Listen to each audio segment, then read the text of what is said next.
Биз ошол жакында Араван районундагы Алянаров айыл өкмөтүнө барып, ошол жердеги мыйзамсыз иштеп аткан шагыл, кум шагыл чыгаруучу карьер менен жаңыдан курулушу башталып аткан кирпич заводдун жерине барып текшерүү кылганбыз. Техникалык долбоор кандай өзүндө болот? Техникалык долбоор катталат да. Эмне эле жинде болуп атасыңар службалар? Кандай силерде катталбай эле эме болуп калат экология? Азыр силерге кетип атпайбы экотехинспекция?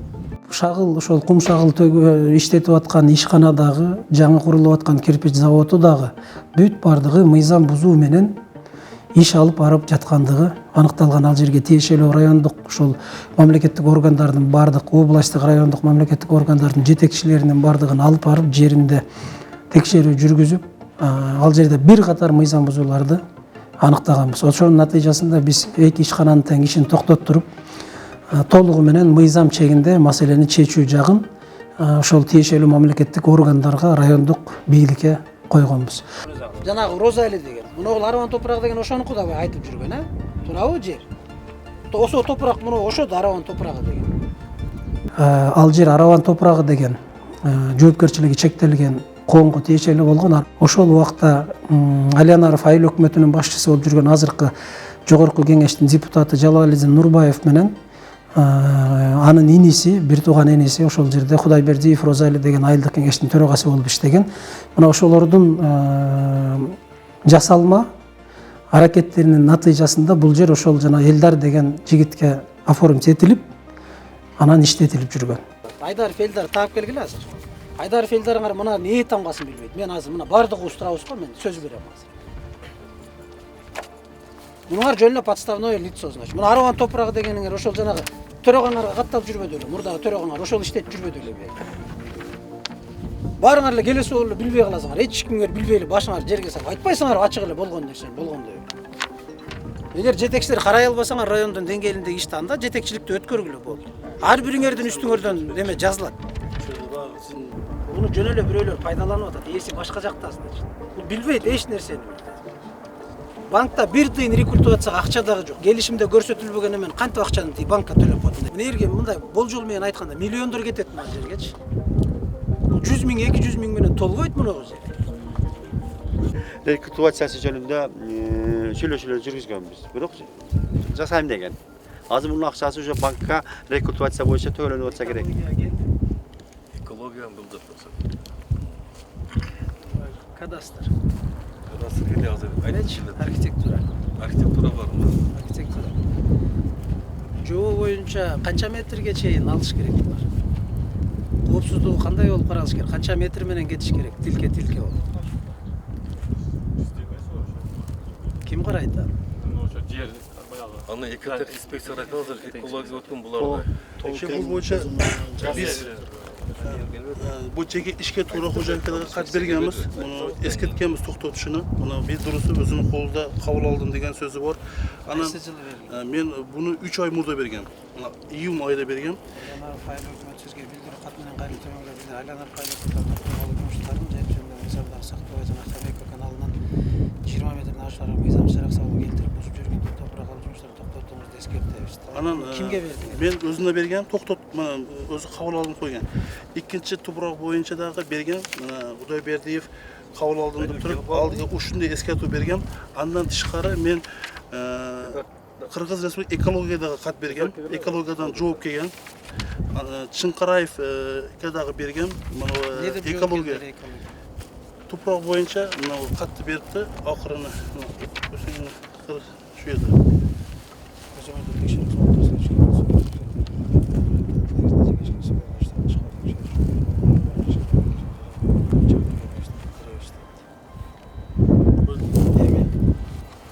Азыр сиздер карайсыздар, туурабы? Азыркы эме боюнча.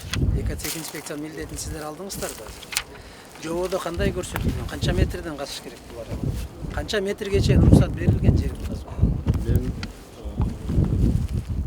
экологиялык көзөмөл боюнча кызматында иштейм. Бизде Токен көзөмөл боюнча дагы өзүнчө кызматкер бар, инспектор бар. Бирок бул жерде жана ат ступ боюнча айтылып атат да. Казып алганда бийиктиги 3 метрден ашпаш керек негизи. От ступ кылып казганда. Негизи Канча 3 Ооба, метрден? 3 метрден ашпаш керек. Анан жанагы неменин уклону дагы болуш керек. Канча Газон. уклон болуш керек? Мен ана так айта албайм, бирок уклон болуш керек да. Где-то 35%. ошондой болот. Азыр мындай болот го, туугандар. Мына баардыгыбыз мамлекеттик жетекчибиз туурабы? Эми иштер кабинетинин президенти жер-жердеги койгон ишенимдүү адамдары сиздерсиздер да, мына бизсиздер. Муну карагыла. Биз эгер ошол мыйзамга такап туруп ушинтип жерди бере бере турган болсок, бул жер жайыт канакей жайыт. Жайытта да турабы? Категория боюнча. Эгер ушинтип каздыра бере турган болсок, жердин баардыгын патрата кийим малды каяка жаябыз? Үйгө же кум менен шагылдын үстүнө жаябыз? Ошол нерсе проблема болуп атат да. Биз ушул нерсени мына жайыттарыбыздын куу жайыттарыбызды бузуп кеткениге жайыт комитеттери чындыгын айтканда аябай ызаланышып атат. Анан кийин бул жерде баягы мыйзам боюнча 43 токтом чыгып калгандан кийин 43 токтомго мажбурий түрдө баш ийип атабыз да. Токтомдо эмне жазылып турат? Эмне ишкерге бергиле, ишкер мыйзам бузуу менен каалаган жаза берсин деп турабы? Эми ошону ишкер жерди алып алгандан кийин бузуп коюп атпайбы? Алганга чейин олар аябай красив сөздөр сүйлөнгөн. Мына ушул 3 жыл иштеп атат экен. 3 жылдан бери бир дагы служба келип көрүп койгон жоксуңар. Мына айыл өкмөтү катын берип атат экен. Кеңеш силер эмне кылып атсыңар, айылдык кеңеш? Биз бергенбиз, акт түзүү буларга. Кенеште ачам берип акттар түзүлгөн.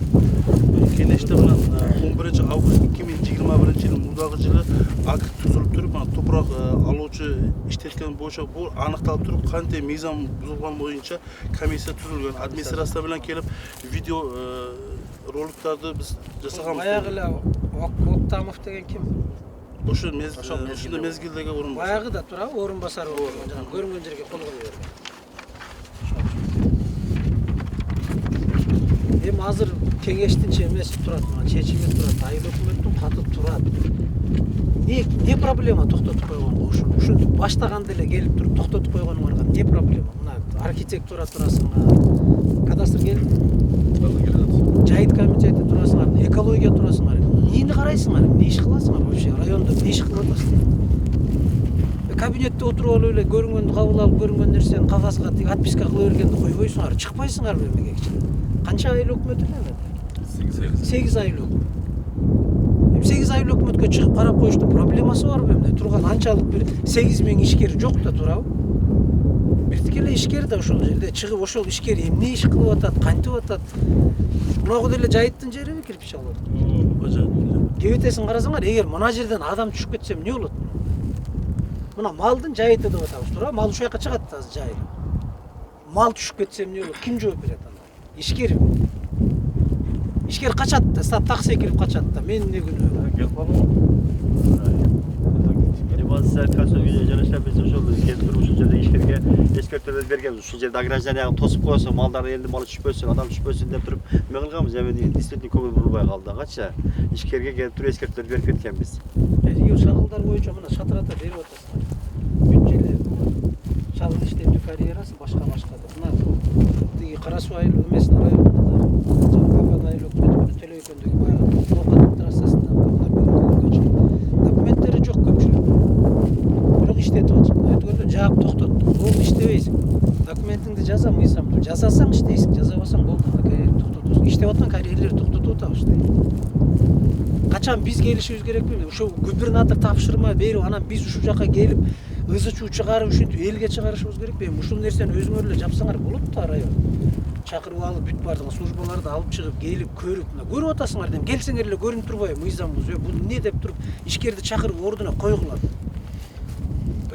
Биз баягы 43 токтом менен Кумшагал мел топуракка бергенбиз, баягы ишкерлерди колдоо боюнчачы. Анан баягы технологиясын, анан баягы нормаларды сакташ, эми тийиштүү ыйгарым органдар көзөмөлдөш керек болот да. Биз келип мына токтот десек, превышение полномочий деп дагы булар жалык болот. Жок, ошол службаларды алып келбейсиз. Жок, биз службага айттык, катты бергиле. Айыл өкмөткө айттык, давай мени бергиле катты депчи, тийиштүү органдар. Бердик каттарды. Каттарды берген менен каттары жоопсуз калып атпайбы? Эми Кат тийиштүү жазат экен, кат жоопсуз калып атат. Раз кат жоопсуз калып аткандан кийин район сиздер ошон үчүн жетекчисиздер да. Чакыргыла да службанын бардыгы. Биз бардыгына тапшырма берип, канча жолу айттык буларга, тийиштүү органдарга айтып атабыз, давай карагыла, жер жерлерде райондо жүрүш кыйын болуп атат. Азыр ушундагы жерде маселе мына ошол жерде болгон. Биз азыр жердин бардыгын ушинтип эле бере турган болсок, аягында кайка барабыз? Малды анда шалдын үстүнө жаап кум жейби малды. Bir 10-20 жылдан кийин кумга жаябыз. Башка эчтеке жок. Кебетесин карагыла жол, кебетесин. Көпүрөлөрдүн кебетесин карагыла өтүп. Башкалар түшүп ошол жерде кырсык болсо ким жооп берет? Ишкер. Ишкер каякта жанагы? Gel belki Siz ишкер эсиз. Эмне мындай мыйзам бузуу менен иштеп жатасыз? Эскертүү берилиптир да сизге, туурабы? Моер тегиздеп коюшу неме өткөндөн кийин тегиздеп неме кылам деди. Жок, ким уруксат берди сизге минтип иштеге? Хакимет. Кайсы мыйзам сизге уруксат берди? Ушундай кылып иштегиле. Жерди ушундай кылып бузгула деп. Эми турбайбыз өзү. Кантип эмне менен туралайсыңар? Муногу жерди эмне менен жабасыңар азыр? Өйдөдөгүн жагы таштап тегиздеп коюшу адам жагы. Өйдөнү дагы алып чөсүңөр. Жолду тегиздеп коебуз да ушундай кылып.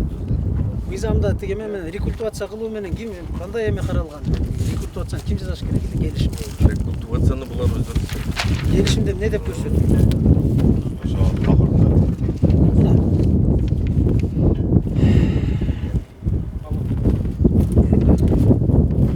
Төрөкатжаев Дилмурат Азаматович төмөнкүлөр милдеттендирилсин деп атат. Алянаров айыл өкмөтү менен ижарага алынган жер тилкеси үчүн келишим түзүүгө канча келишим түзгөн? 3 жыл. Канча сомдон эмес?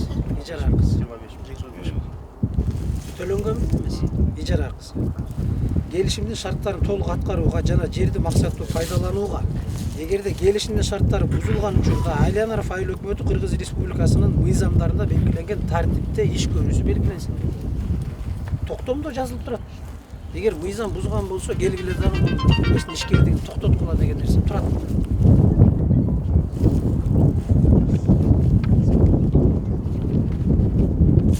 Мыйзам менен иш алып барган жок да ишкер. Мыйзам менен иш алып барган жоксуңар да бул жердечи. ушундай кылабыз деди. Бул жанагы алтын карьердей эле кылып касыпсыңар да. Кумтөрдөгүдөй эле кылып казып атпайсыңар мына жерди. Алдагы жерден бирөө учуп өлсө ким жооп берет эми? Тоскоон эле дагы алып ташашты болду. Эмнени тосконсуңар? Мындай агресивден тос. Каякта эми? О өйдөдөн тоскоонда балдар ойноп. Эми ошо кичинекей бала келип ойноп жулуп сала турган ограждение коебу ошол жерге. Мындай ойдагындай тос койгула. Бир дагы жериндечи мыйзамда мына бир дагы жеринде жазылган эмес. Президенттин жарлыгында да жазылган эмес. Ишкерликти колдоо боюнча президенттин тапшырмасы бар. Башкы прокуратуранын алдында тиги башкармалык түзүлгөн атайын ошо ишкерликти бирок бир дагы жеринде жок. Ишкер мыйзам бузуу менен каалагандай иштесин деген жери жок да ал жерде. Бардыгы мыйзам менен кетиш керек деп. Кеңештин эмесин токтом менен мына токтомду кайра бузгула болду келишимди мына турат мына жерде. Кыргыз Республикасы мыйзамдарын бузду, мыйзам алдында жооп беришин деп токтом өзүндө турат. Чечимди чыгаргыла да мына жерде бүт бардыгын алып бердик. Рекультивацияга ишкердин эмесине жүктөгүлө. Кантип каяктан алып келет, эмне менен толтурат мына жерде толтуруп көрсүнчү. Айылды кенеш чечими чыкты.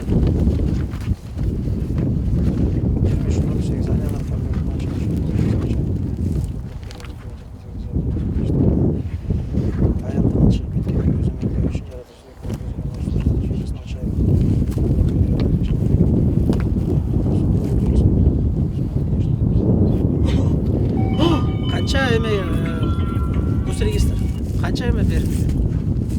Территория канча берилди? 3 гектар öyle. 3 гектар. 3 гектар. Белемес, точно. Мен азыр маалыматым жок. Мен айтпадым белем, кече эле айттым. Ушулар боюнча иш кылабыз, документтерди алып берсин. karalgan. 380 karalgan.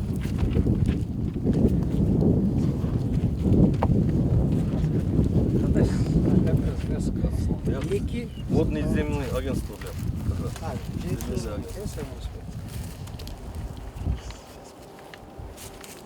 Эки 07 га. Токтоп. Канча гектар жер мына жерде азыр бузуп иштетип. Мына мына территорияңар менен бүт баарын алганда эсептегиле. Көз менен эсептегилечи 207 чыгабы мына жер. Бул экеси ашык жерди казып атпайбы? Мына азыр мындай эле көз регистр көз менен атып көргөндө эле билесиңер да. Канча гектар жер кетти? Biz registratörüz da. Buga Kıtay elebіз. Zemin inspeksiya karayıp Земин инспекция канча жер мына жер? Билбейм. Азыр мына ушул территориясы мына иштетилген мына жер менен бүт бардыгын алганда канча жер? Болжол менен канча жер иштетилди атат? Көз болжол. Болжол менен 2 гектар эле? Жок, 2 гектар эле? Жок, 2 гектардан көп чыгат болчу. Маселе ушунда болот. Ким уруксат берди ишкерге? Сизге ким уруксат берди башкасын касып болот? Bana şunu gösterip belgen aşağı geçen. Жок, көрсөткөн координаттары бар да коюлган. Эмнеге андан ашык чыгасыңар силер? Oşul gösterdiğin yerden al. Жок, кантип өткөн жоксуңар азыр? Канча убакыт эсептеп чыкканыңар? Бул жерде иштеп чыгылмады. Азыр эле иштеп чыгабыз. Канча убакыт? Азыр координаттарын алалы, кошуп барып компьютерге киргизип. Давайте координаттарын эсептегиле да бүгүн бергиле. Канча ашыкча жер бузса кылмыш ишин козготкула. Заявление жазгыла да ишкердин үстүнөн кылмыш ишин козготкула. Канча жерди бускан мынагыдан ашык. Муну иштетүүдө кетирген эмелери үчүн. Канча эмеде метр бийиктикте касылыш керек? Негизи карьер болсо. Бул 43 токтом баштап айтып берейин, маалымат ретинде 43 токтом негизинде Кыргыз өкмөтүнүн кум шагыл аралашмасын, мамлекеттик кум шагыл аралашмасын казып пайдаланууга укугун мамлекеттик каттоо токтому чыккан 43. Ошол токтомдо так белгилеген. Эгерде казыла турган жердин аянты 10 сотиктен жогору болуп, тереңдиги 2 метрден терең болсо, бул техникалык долбоордун негизинде ишке ашырылат. Техникалык долбоор болуш керек. Техникалык долбоор бул биздин жанагы мамлекеттик кемалдар казуу саясатын жүргүзүүчү ыйгарымдуу органдын макулдашуусу менен макулдашылат. Корутундусун алыш керек ал жерде. Техногорошл жана немеден макулдашуудан өтөт. Тарыхый эстеликтер барбы жокпу? Маданият министрлигинин талаптары несин алыш керек. Андан кийин техникалык долбоордо ишкерге бул жерде кантип казуу иштерин кандай кылып жүргүзөт, ошол жер так жазылат. Жанагы Тех долбоор кимде катталыш керек бүткөндөн кийин? Тех долбоор кимде? Жана мамлекеттин кемалдарды казуу боюнча саясатын жүргүзгөн. ККП деп коебуз. Азыр экологияга өттү, туурабы? Бүт эмес. Азыр экологияга өттү. Каттоодо туруш керек, туурабы? А бул жердин канакей кагаздар мына токтом турат. Маданият министрлигинин жана тарыхый эстеликтерди коргоо боюнча корутундусу канакей кайрында турат. Көз геологиянын корутундусу кайрында турат.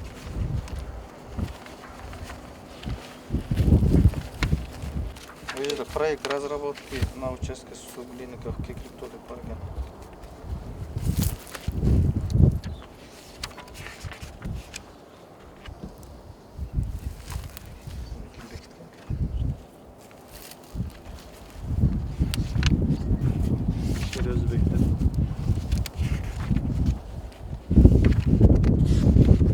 Тех проекти кантип ишкер өзбек?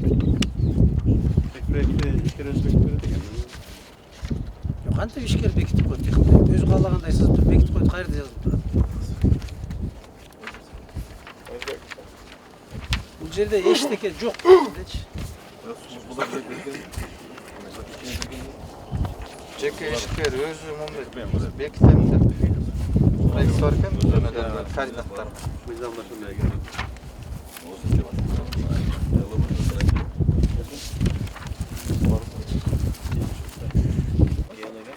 Так, директор, список исполнителей: Туратбекул, инженер, геолог, Камалов, Маркшейдер. Ким булар?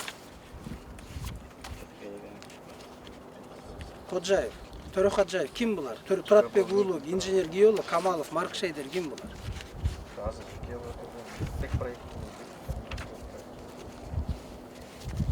Булар геологиянын адамдары буларчы. Кимдер жасап бергендер да? Проекттин эмелери. Анан ошолорду ушул немеге жууш катар кылып киргизип ага далбе кылып коет экен да. Каттап коет экен. Бул даже Төрөходжаев белет фамилияңыз. Бул даже катышкан эмес. Мына мына проектте турат, мына Төрөходжаев, Маркшейдер эмне кызмат кылат экен? Сиз атайын алып келдиңиз, мына кол коюп атасыз. Төрөходжаев Дилмурат директор. Маркшейдерди алып келдиңиз, мейли, даже ушул мамлекеттик органдан каттап келдиңиз. Эмне кылат экен Маркшейдер? Кайсы жерин эсептейт экен? Топурактын составын эсептейби? Эмне кылат? Курамына анализ береби? Инженер геолог эмне кылат экен? Мына сиз келдиңиз, алып келдиңиз, ушу жерде жүрдүңүз, мына кол коюп атасыз, печать басып атасыз. Бул киши даже катышкан эмес да бул. Бул даже көргөн дагы эмес муну. Бул жерге эмес, башка жерге эмен бар экен. Сиз бул жердики эмес. Геология.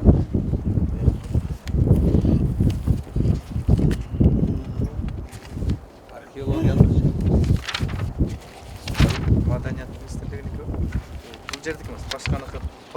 Жердики жок го. Жердикini таппай жатат. Сенде пакет документ барбы? Ошол көрсөтпөйсүң. Жок, ар жактыкы архив эменики да бар. Мындан арчы 12 гектардыкы азыр сурагандар Булар көбөлүк шыйтырап мына негизинде жасаган эмес, Шариф. сиздер эме өрүптүрсүздөр предписание. Вот. Эми? Микалоян корпус алынбайт бизге. СЛЖ трансформация болбойт да. Эми мындай болуп турат. Реализация проекта допускается только при наличии у организации, реализующей проектное разрешение на право ведения горных работ. В случае выполнения работ не в соответствии с проектным решением, настоящее заключение теряет силу. Туура эле жазылып турат да, орусча баарыбыз эле түшүнөбүз. Ар бир чагыл карьерлеринин бүт документтерин текшерип чыктык. Ар бирин. Бардыгында ушул бардак. Мына казылып атат, мына казылып атат. Буга момундай аңгылып казып кирпич чыгарганга ким уруксат берди? Өзүнүн ар бир нерсенин өзүнүн шарты бар да, мына да жайыт жерде турабы? Жайыт жер бирок. Азыр биз кирпич заводуна бердик. Анан буларга эме сырье бушерден алат, ошактан алат. Технический шарты бар да, ошондой кылып казсын да. Сиз айткандай Эч ким аны айткан жок, казба башка деген жок. Баягындай уровендерин кылып, ошо сиз айткандай нормада жасап кеткен. Мен аны айтабыз аны боюнчачы. Булардыкын тиги экспертизанын заключениясы жүрөт калдары. Меники жок, мен культураныкы буларда да жок эмес. Азыр мына жерге мин культура бербейт экен, а? Жок, бул жердин бүт эмесин чечимди чыгаргыла дагы, алда келишимди 3 жылга деп атасыңарбы? Уже бүтүп калыптыр уже. Бузгулар. Бүгүнтөн баштап бүгүн чечимди чыгаргыла дагы бүт эмеге өткөргүлө. Жерин аныктап, зем инспекция. Жерин аныктап канча гектар мына жердики алынган. Точно координаттар берилип чыгаргыла дагы ашыкча жерди иштеткендиги үчүн, мыйзамды сактабагандыгы үчүн кылмыш иши козгогула да белгилүү. Жооп берсин ар бир ишкер. Бир дагы жерде андай тиги мыйзам бузуп ишкер иштете берсин деген деме жок, ал кагазда иштесин, ишкерликти колдойбуз. Жумушчу орун түзсүн, аны кош колдойбуз. Салык төлөсүн, башка кылсын, президенттин тапшырмасы да ошондой. Колдогула өнөр жай ишканаларын ачыкла. Бирок мыйзам бузуу менен эмес ал жерде. Каалагандай берип коесуңар, мына жер ушу менен калат. Мына бергиле 1 ай убакыт. Мына жерди толтурса мен шапкамды көккө ыргытам. Не менен толтурат мына жерде? Элестеткилечи азыр. Канча нерсе алып келип толтуруш керек мына жерде? Кайра жайытты калыбына келтирип коюш үчүн. Мыйзамда ошондойбу? Жайытты кайра иштеткенден кийин калыбына келтирип коебу? Азыр сен рекультивацияга банкка окшогон которуп атасың, которуп айтасың. Сен акчаңды алып Канча акча которуп атасың? Рекультивация Канча үчүнчү. акчам бар эме? Көрсөтчү. Канча акча бар? Эгер сеттик Бул кишиңердин бир тыйын акчасы жок. Менин оюмча бул киши бул жердин ээси эмес. Буну жөн эле бирөөлөр пайдаланып атат. Ээси башка жакта, значит. Бул билбейт эч нерсени. Банкта бир тыйын рекультивацияга акча дагы жок. Келишимде көрсөтүлбөгөн эмени кантип акчаны тиги банкка төлөп коет? Ошончолук эмеси бар дейсиз. Мына жерде рекультивация үчүн мына канча акча кетет? Жөн эле айткылачы. Экология. Канча эме кетет мына жерде? Жөн эле толтуруп коюш үчүн мейли аны жайытты калыбына келтирбей эле койсун.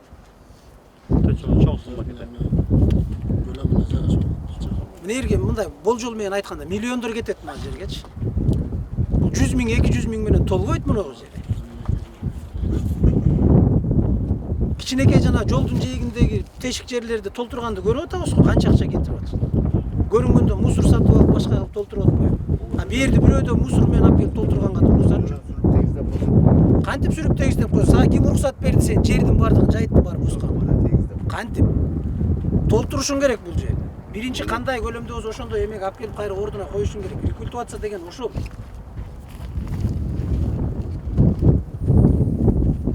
Давайте келишимди азыр эмени тиги келишимди жокко чыгаргыла дагы кайра эмес. Көчөкө. Зем инспекция бүт жанагын чыгарып бергиле жыйынтыгын. Экология берки жанагы жер казынасы боюнча специалистиңиздер келсин дагы бүт бардыгын көрүп, нарушение бүт чыгарсын эмес. Анан өткөргүлө давайте кылмыш козголсун дагы жооп берсин эми. Мындай иш болбош керек, эч жерде мындай өзүм билем биз жапайы мамлекетте жашабайбыз. Мыйзам бар да турат. Мамлекеттин мыйзамы аткарылыш керек да, мыйзам эмнеге чыгат? Бир өзүм билемдик кылып иштете бербеш керек. Мунун крышасы болсо крышасы чыксын, ушу ким экенин айтсын ошоңуз. Бул өзү эчтеке билбейт бул киши. Катышкан дагы эмес. Мунун анда мында мунун күнөөсү деле жок менин оюмча. Маркшейдерди билбеген киши кантип иштетип, кантип маркшейдерди кол коюп атат. Маркшейдер эмне кызмат кылат экенин билбейт. Инженер, геолог эмне кылат экен ушул жерге келип сизге кантип заключение берди десе билбей турбайбы. Көрүп ошол маркшейдердин жанында жүргөн киши айтат да ошо. Мага координаттарды коюп берген мына момундай деп. Жок да көргөн эмес бул киши эч нерсе. Бүгүн жумабы? Бүгүнкү күн менен бузгула келишим. Жокко чыгаргыла дагы понедельниктен кийинки жума күнгө чейин земин инспекция толук эмен бергиле канча күн кетет силерге? Мен аныктап чыгам. Бир күн. Бир күн. Жума күнү экология. Полный жума күнү заключениени бересиңер. Канча зыян тартылды, канча жер ашыкча кетти, ошонун бүт бардыгын кошкула дагы эмени заявленияны айыл өкмөт. Силер өзүңөр кайрыласыңар, силердин жериңер. Айылдык кеңеш, айыл өкмөт заявление менен кайрыласыңар. Прокуратурага бүт укук коргоо органдарын өткөрүлөт жумуштар. Кеттик, азыр эмеге түшөбүз жанагы. Байыш деген жок. Өзү Айдаров Элдар деген. Каякта бул? Мында болгондо бул азыр мына Нуржан БШК Мамашев деген алган кирпичный неме трансформация кылып туруп 1 гектар жерди. Меморандум келишим берди. Мамашев деген ким бул? Ошол мына жетек директору БШК. Администрация кирпичный завод курулуп атат. администрация трансформация болгон. Кирпичный завод. Кирпичный завод. 1 гектар трансформация Трансформация болгон. болгон. Калган жерин айыл өкмөтү менен келишим негизинде Канча жер алган? общий 11. 11 гектарбы?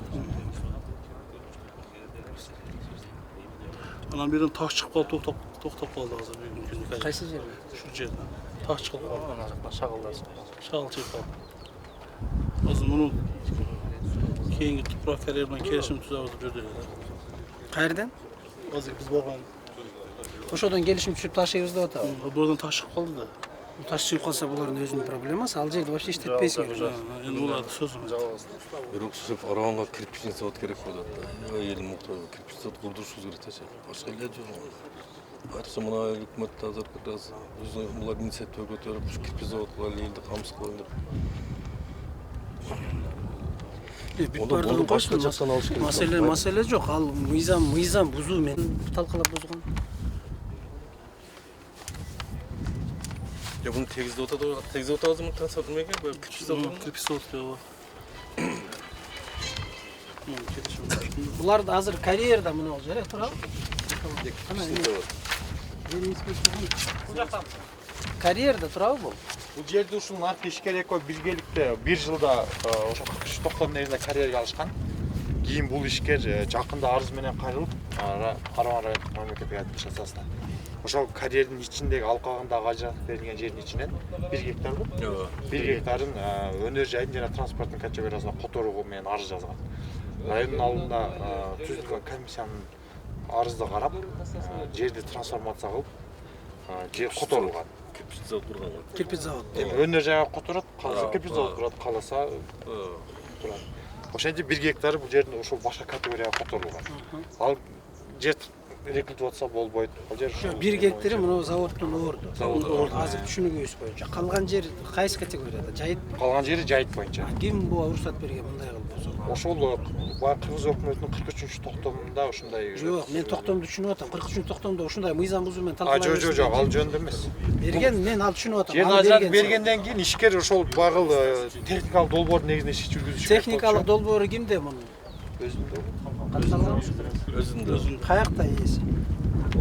Жо техникалык долбоор кандай өзүндө болот? Техникалык долбоор катталат да. Эмне эле жинде болуп атасыңар службалар? Кандай силерде катталбай эле эме болуп калат? Экология. Азыр силерге кетип атпайбы ЭКТ инспекция? Газ. Газ. Сиздерде Вообще катталган жок. Биринчи жолу көрүп биринчи жолу келип көрүп атасыз. Маселе ушунда болуп атат да. Баарыбыз биринчи көрөбүз. Апусу, ипусу каякта? Анан эмнени айтып атасыңар? Кайсыны мыйзамдуу деп атасыңар? Кирпич керек, завод керек, мен түшүнөм бүт бардыгына. Бирок мыйзам иштеш керек да. Мыйзамсыз эле куру берсин деген эч ким жок. Архитектуралык талап кылган документтер Келишимде ошентип эле туруп атпайбы. Мына айыл өкмөт менен түзүлгөн келишимде мыйзамдуу бардык мамлекеттик органдардан өткөндөн кийин анан ошол нерсе күчүнө кирет деп турат да токтомдо. Агызы чыгып долбоор чыккандан кийин экспертизадан өткөндөн Экспертизадан өтөт. Анан вот эксплуатацияга берилиш керек, туурабы? катталгандан кийин курулуш көзөмөлдөнүп андан кийин Анан ар бир курулуштун жүрүшүн сиздер көзөмөлдөп турушуңуздар керек. Хайдаров малында неме эски.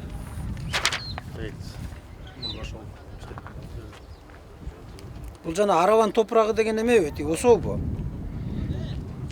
Жанагы ким эле? Айылдык кеңешиңердин төрагасы мурдагы. Кудайбердиев. Мурдагысы. Кудайбердиев. Мурункусу. Жанагы Роза эле деген. Муногул Араван топурагы деген ошонуку да айтып жүргөн, а? Туурабы жер? Ошо топурак муну ошо да Араван топурагы деген.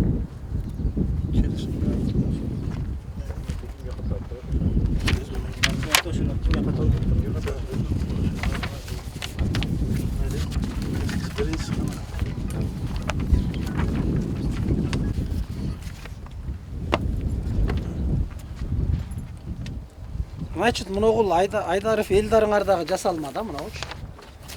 Тапкылачы Айдаров элдар каякта?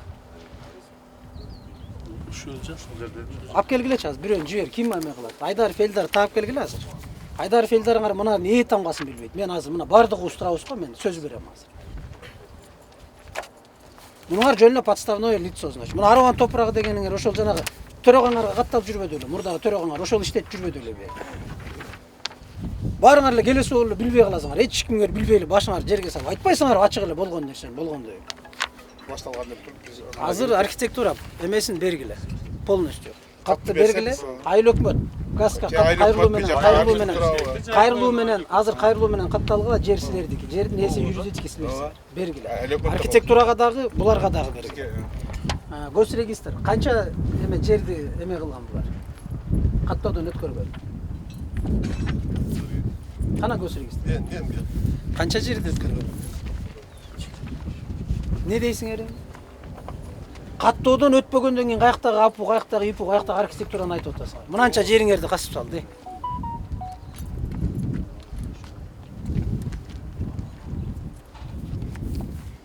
Канчанчы жылы түзүп атат Айдаров келишимди? 2020. 1 август 2020. 11 июнь 2020 менен каттоодон өткөн документтердин бүт бардыгы газ өзүнүкүн, эменикин.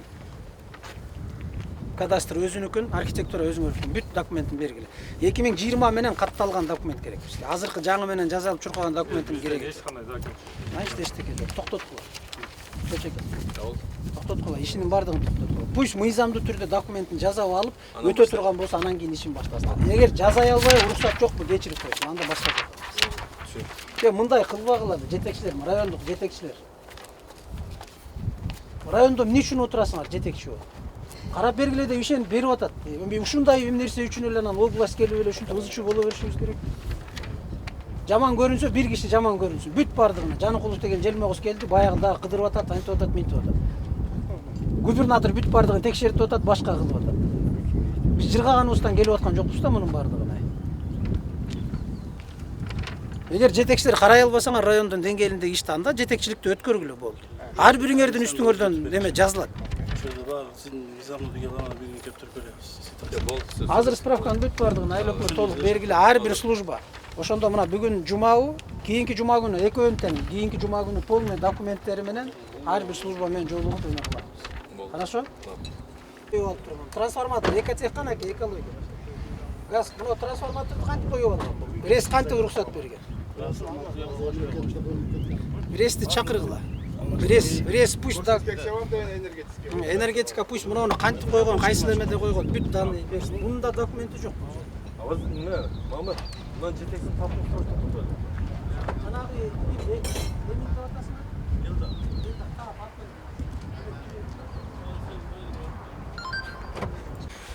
Ошол жанагы Алиянаров айыл өкмөтү Аравандагы шагыл завод мурдагы айыл өкмөттүн айылдык кеңешинин төрагасы Роза элинин иштетип жүргөн жай экен, туурабы? Бирок сиздин намыңызга жүрөт да кагаздар. Эмне себептен?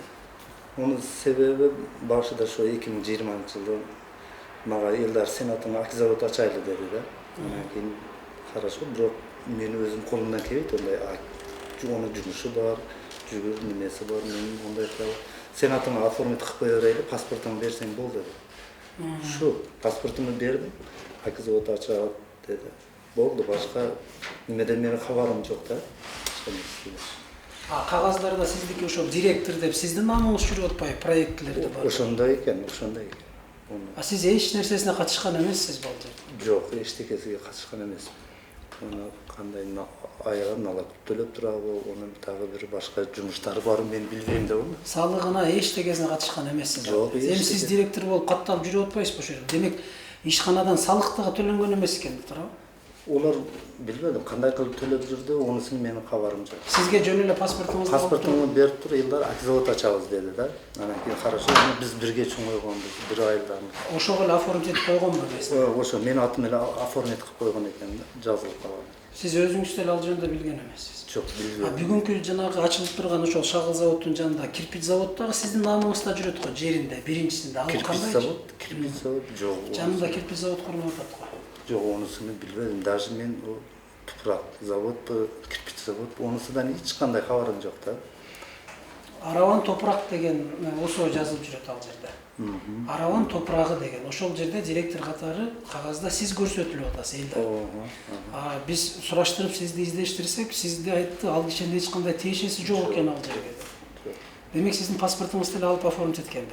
Анан кандай кылып алган? Андан кийин сизден жакында алар оформить этип бирөөгө өткөзүп алып турго, сизге эмне берди? Акча берди же квартира берди? Мага эч кандай неме берген жок.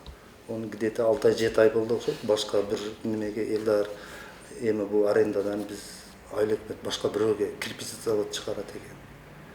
Кирпич чыгарат экен деп айтты. Өзүң билесиң дедим. Мен onu немени түшүнбөймүн, билбеймин. Сама болду деп. Бирок ошо через нотариус өткөзүп бергенбиз. Мен келгенмин onu через нотариус өткөргөндө мен кол койгонмун. Действительно ушуга өттү деген. Эми onu жөнөкөй мындай явный ясный нерсе да уну мен барбасам мындай кылыш керек экен. Через ушуга кол кое бересиң. Хорошо болду. Кутулдум ишкыл, менден башка эч неме жок. Ким сизден суранып ошону? Ким койдурду? Ого ошо Оразалы досум, анан кийин Байыш деген бала бар эле, ошо үчөөбүз барып өткөрүп бергенбиз да. Кимге өткөрдү, кандай кылып өткөрдү? Мына жерге кол коесуң деди.